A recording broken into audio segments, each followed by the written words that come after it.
సిద్దిపేట జిల్లా మిర్దొడ్డి మండల కేంద్రంలో ఉన్న జిల్లా పరిషత్ పాఠశాలలో నైపుణ్య ఆర్గనైజేషన్ ఆధ్వర్యంలో ఏజీ సురేందర్ రెడ్డి జ్ఞాపకార్థం వారి కుటుంబ సభ్యులు విద్యార్థులకు స్కూల్ బ్యాగులు పంపిణీ చేశారు.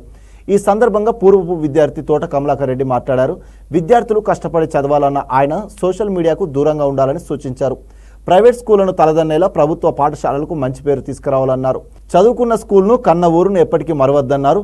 పాఠశాలలో మౌలిక సౌకర్యాల కల్పనకు తన వంతు కృషి చేస్తానని హామీనిచ్చారు. 10వ తరగతి ఫలితాల్లో ఉత్తమ ప్రతిభ కనబరిచిన విద్యార్థులకు నగదు ప్రోత్సాహం అందించనున్నట్టు చెప్పారు.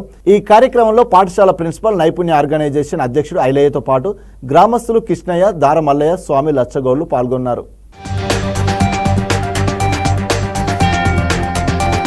బ్యాగ్స్ ఏ విధంగా అయితే ఇచ్చినామో ఈ సంవత్సరం మన స్కూల్లో చదువుతున్నటువంటి 10th క్లాస్ విద్యార్థుల్లో ఎవరైతే ఉత్తమ ప్రతిభను కనబరిచి స్కూల్లో టాపర్గా నిలుస్తారో వారికి నగదు బహుమతిగా కూడా సురేందర్ రెడ్డి గారి కుటుంబం తరఫున వారు ఇవ్వడానికి చేయడం జరిగింది. ఎట్లాగో మనకు మార్చ్లో ఎగ్జామ్స్ ఉంటాయి కాబట్టి 10th క్లాస్లో వాళ్ళకు అంటే వాళ్ళ క్లాస్లో అనౌన్స్ చేయడం జరుగుతుంది. బట్ ఇక్కడ మన స్టాఫ్ అదేవిధంగా గ్రామ పెద్దలు మీడియా మిత్రులు ఉన్నారు కాబట్టి ఇక్కడ చెప్పడం జరుగుతుంది.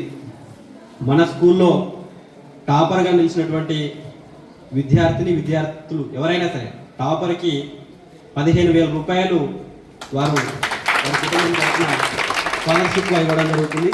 అదేవిధంగా సెకండ్ టాపర్కి 10,000 రూపాయలు, థర్డ్ టాపర్కి 5,000 రూపాయలు మన స్కూల్లో టాపర్గా వచ్చినటువంటి విద్యార్థులకు వారు స్కాలర్షిప్గా మన నైపుణ్య ఆర్గనైజేషన్ చేతుల మీదుగా అందించడం జరుగుతుంది. కాబట్టి మరొకసారి వారి కుటుంబ సభ్యులకు అందరికీ ధన్యవాదాలు తెలుపుతూ, మీరు కూడా నెక్స్ట్ ఎట్లాగో ఈసారి 8th, 9th వాళ్ళు ఉన్నారు కాబట్టి నెక్స్ట్ ఇయర్ మీరు 10th వస్తారు కాబట్టి మీరు ఇప్పటి నుంచే పోటీ పడి ఆ స్కాలర్షిప్ను మీరే అందుకునే విధంగా పోటీ పడి చదవాలి విద్యార్థులందరూ కూడా.